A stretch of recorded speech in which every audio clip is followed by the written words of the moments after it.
1910 y 1911. El reformador social William Beveridge reconoció con agradecimiento: la personalidad del ministro en unos cuantos meses críticos puede cambiar notablemente el curso de la legislación social.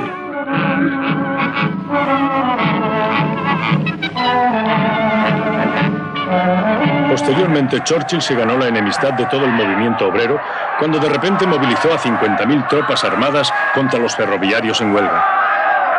Fue muy criticado por el Daily News. Siempre está inconscientemente desempeñando un papel. Piensa en Napoleón, piensa en sus ilustres antepasados. De ahí su tendencia a exagerar siempre la situación. Tendencia que le hizo sacar a la artillería por Sydney Street durante la huelga de los ferroviarios.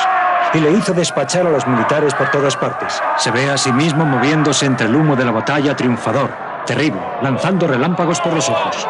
Una vez más, la actuación impulsiva de Churchill al sacar a la calle al ejército para acabar con 3 ladrones armados cuando el asedio de Sydney Street lo convirtió en punto de mira de los ataques de sus adversarios políticos, a los que contestó: me pareció preferible dejar que se quemara la casa que poner en peligro la vida de honrados ciudadanos británicos por rescatar a aquellos violentos malhechores. Churchill se estaba convirtiendo en el blanco de las críticas de todos. Su entusiasmo y su desmesurada ambición le granjeaban pocas simpatías entre sus colegas políticos. Un amigo suyo escribió: no llevaba la vida de los demás jóvenes. No lo vi nunca en una cena que no tuviera algún propósito público o privado. El 12 de septiembre de 1908 se casó con Clementine Hozier, con la que viviría felizmente el resto de su vida. Aún así se convirtió en blanco del movimiento sufragista, cuyos propósitos y motivos no llegaba del todo a entender. Escribió a su mujer: ten mucho cuidado de no abrir ningún paquete sospechoso que llegue por correo. Estas arpías son muy capaces de intentar quemarnos vivos. Y añadió: nos vienen pidiendo que las tratemos como a hombres. Eso es lo que quiero evitar. Debemos mostrar cortesía y caballerosidad hacia el sexo débil que depende de nosotros. En un chiste del Manchester Evening News aparecen las señoritas Teresa y Gannett atacándole con un látigo en la estación de ferrocarril de Bristol mientras gritan: ¡bestia! ¿Por qué no trata a las mujeres británicas como es debido? Pero uno de los episodios más trágicos del movimiento sufragista ocurrió cuando Emily Davison se tiró debajo del caballo del rey en el derby, resultando muerta.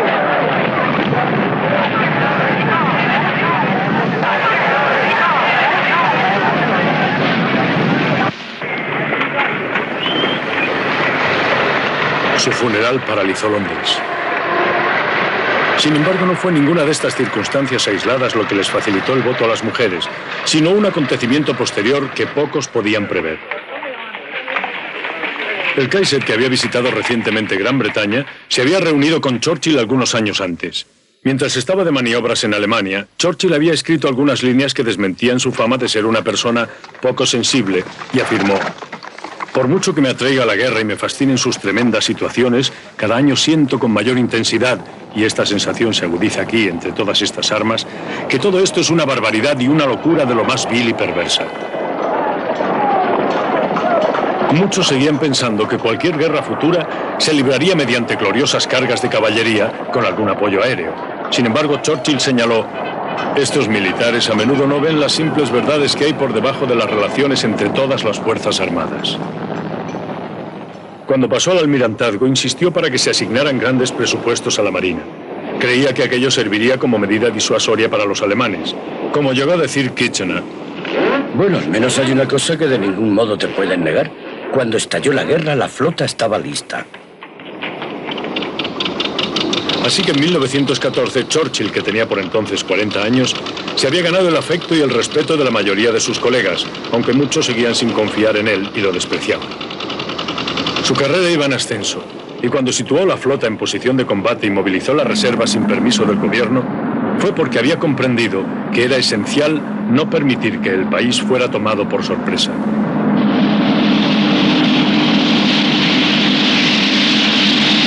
Cuando era primer lord del almirantazgo, tuvo la precaución de mandar cambiar la maquinaria de los barcos de carbón a petróleo, no sin antes haberse asegurado los pozos de petróleo de Persia. Gardiner, autor de Pilares de la Sociedad, escribió: se puede hacer el horóscopo de cualquier otra persona, pero no el suyo. Lo mismo le atraen la guerra y la paz, la reforma social y el orden social. Se trate de lo que se trate, pondrá en ellos su empeño con toda la intensidad propia de su naturaleza de colegial. Puede que tenga muchos amores, pero siempre tendrán la pasión de su primer amor. No pierdan de vista a Churchill. Recuerden que en primer lugar es un soldado, y en último también. Y siempre lo será. Escribirá su nombre con letras mayúsculas en nuestro futuro. Procuremos que no tenga que escribirlo con sangre. Se empezaron a reclutar soldados para la Gran Guerra, pues Kitchener había pedido 1 millón de hombres para luchar contra la Alemania imperial. Tropas procedentes de todo el imperio desfilaron hacia el frente. La India, Canadá, Australia, Nueva Zelanda e incluso Egipto. Iban dispuestos a tener ganada la guerra antes de Navidad, y bien ajenos estaban a lo que les aguardaba. Churchill escribió: todo se encamina hacia la catástrofe y el colapso. Me siento lleno de interés, dispuesto y feliz. ¿No es horrible tener un temperamento así? Los preparativos ejercen una fascinación terrible sobre mí. Ruego a Dios que me perdone por ser tan tremendamente frío.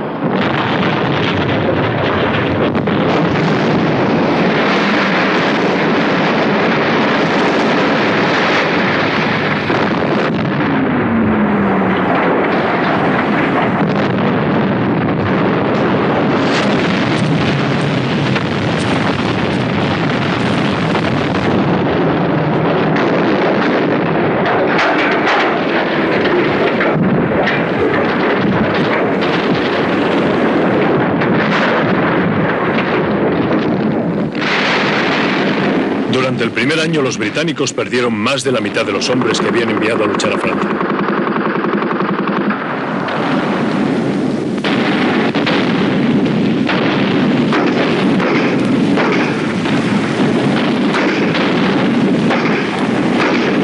Churchill quería utilizar la fuerza británica de un modo más eficaz que enmascando alambradas en Flandes. No debemos dejarnos llevar a la deriva. Debemos formar un plan para ejercer una ofensiva continuada y progresiva.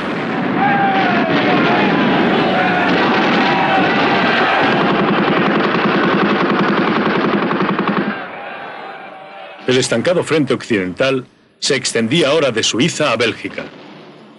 El plan de Churchill consistía en salir del punto muerto al que se había llegado en el frente occidental, atacando los Dardanelos. De este modo podía al mismo tiempo capturar Constantinopla, hacer que se rindiera la hostil Turquía y atacar Austria con la ayuda de los neutrales estados bálticos. Con ello, se abriría inmediatamente un segundo frente sobre los aliados más débiles de Alemania, al tiempo que se beneficiaría a Rusia, que estaba pidiendo ayuda. No lo consiguió. Según Edward Grey, ninguna maniobra distorsionó más la perspectiva y deterioró más el sentido de los valores estratégicos que las operaciones de Galípoli. Churchill había subestimado las dificultades para un desembarque anfibio. Había valorado excesivamente la eficacia de un bombardeo naval y, por último, no había sido capaz de convencer a Kitchener, de modo que no pudo contar con su apoyo militar.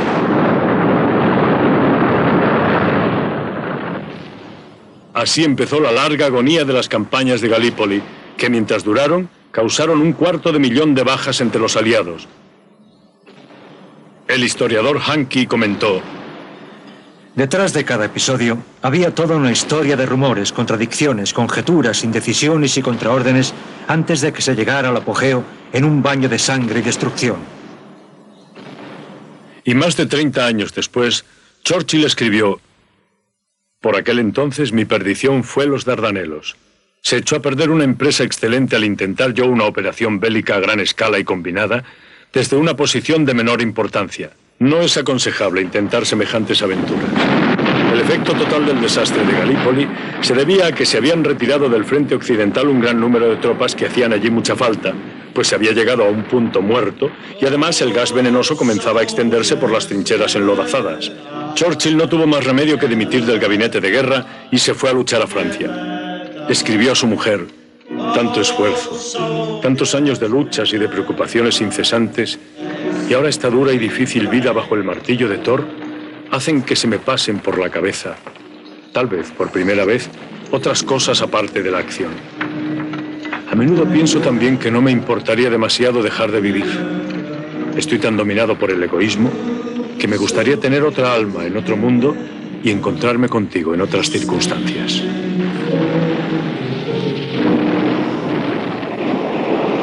Cuando los submarinos fueron introducidos en la guerra, hundieron numerosos buques de abastecimiento aliados con el fin de conseguir que Gran Bretaña tuviera que rendirse por hambre. Churchill había advertido del peligro de que los barcos fueran sin escolta, y él mismo había propuesto lo que posteriormente se denominó sistema de convoyes.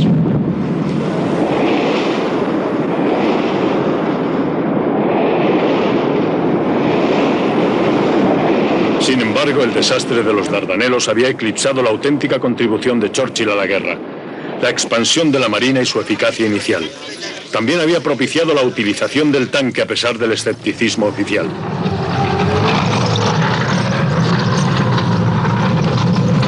Aquel mismo año, convencido de que su país lo necesitaba, Winston regresó a Inglaterra para intentar volver a incorporarse al gobierno. Le comentó a su hermano: «No es deplorable que se me niegue cualquier oportunidad de servir a este país en este tremendo momento. Aunque mi vida esté llena de comodidades, me consumo por no poder hincarle el diente a los alemanes. Querido Jack, estoy empezando a saber lo que es odio».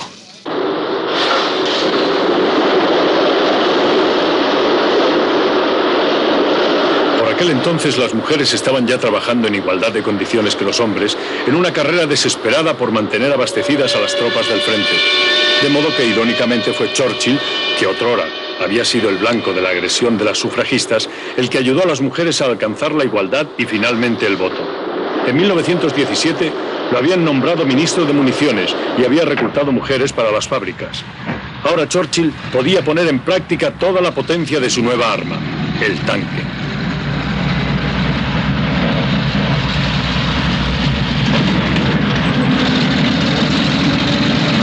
Haciendo caso omiso del escepticismo del gabinete de guerra, promovió y perfeccionó este nuevo monstruo bélico.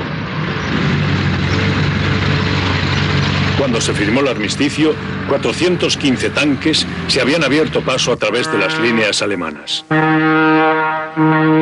Lo que acabó por inclinar la balanza a favor de Inglaterra fue el anterior hundimiento del Lusitania, que indignó enormemente a la opinión pública americana.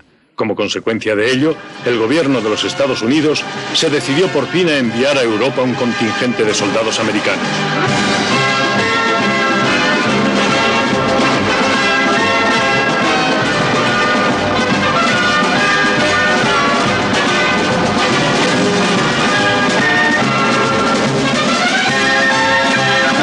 Con ellos iba el joven Franklin Delano Roosevelt. Finalmente Alemania, agotada, se rindió. Se había ganado la guerra, pero ¿a qué precio? Churchill dijo: «Mi mente se obstinaba mecánicamente en los problemas de la desmovilización. ¿Cómo se transformarían las fábricas? ¿Cómo convertir los sables en arados?» Gran Bretaña había perdido 1 millón de hombres. Toda una generación había quedado diezmada. Había 160.000 viudas más y 300.000 niños sin padre. Decenas de miles de los hombres que regresaron sufrirían los efectos de la guerra durante toda su vida. La vida era muy distinta de lo que había sido antes de la guerra. En Versalles, en 1919, los aliados, hostigados por los franceses, exigieron desorbitadas indemnizaciones de los vencidos alemanes. Churchill fue uno de los pocos que se dio cuenta de la amenaza que ello constituiría para la futura paz europea. Marshal Foch, en la firma del Tratado de Versalles, observó con gran exactitud: Esto no es la paz, es un armisticio de 20 años. Versalles dejó a Alemania arruinada. Los aliados triunfantes afirmaban que explotarían a Alemania hasta dejarla reducida a la miseria. Esto influyó en la actitud del Reich.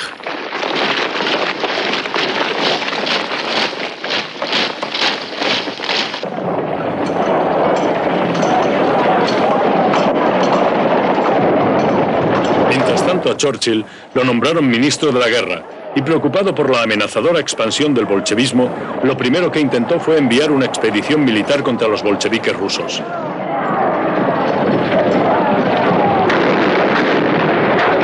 En 1917, los bolcheviques habían tomado el poder y firmado un armisticio con Alemania. Así que un pequeño número de fuerzas aliadas desembarcaron en suelo ruso para proteger los suministros de guerra aliados. Ahora Churchill quería reforzarlos, salvar a los rusos blancos de los rojos.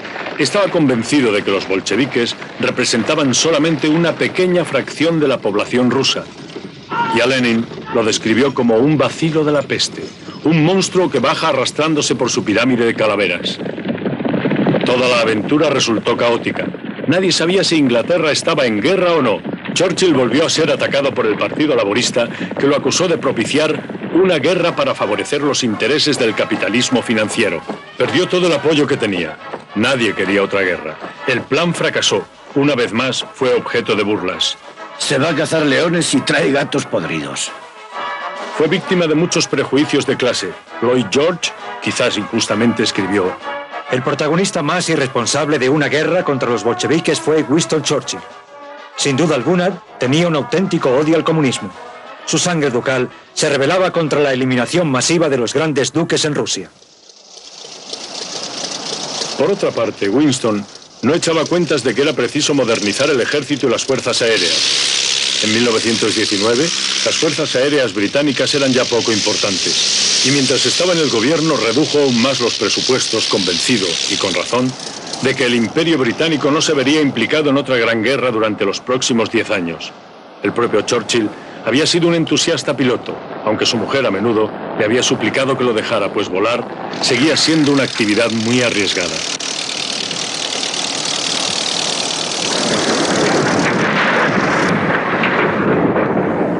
Mientras tanto, se estaba dejando sentir otra espina en el costado del león. Hacia 1920, los problemas en Irlanda estaban a punto de estallar.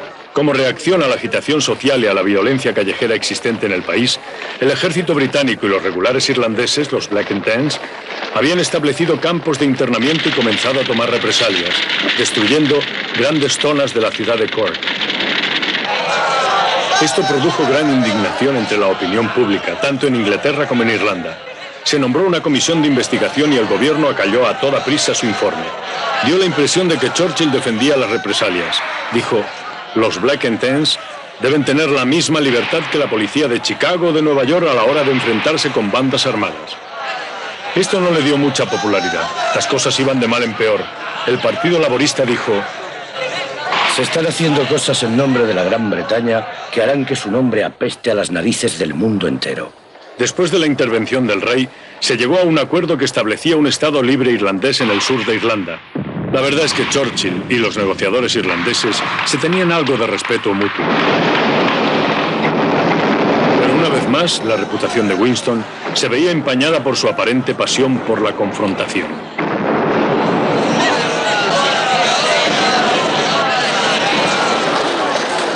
Fue derrotado en las elecciones siguientes. Había sido incapaz de llevar a cabo una campaña eficaz, pues estaba hospitalizado. Y en 1922 relató: en un abrir y cerrar de ojos, me encontré sin trabajo, sin escaño, sin partido e incluso sin apéndice. Muchos hubieran añadido: y sin futuro. Comenzó a escribir sus memorias de guerra, La crisis mundial.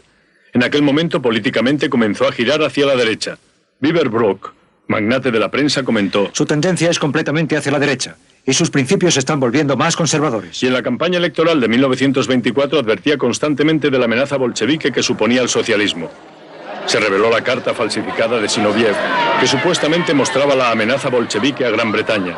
El país votó por los conservadores y Churchill regresó al Parlamento. El primer ministro Baldwin lo nombró ministro de Hacienda. La gente se extrañó por sus escasos conocimientos especializados de finanzas.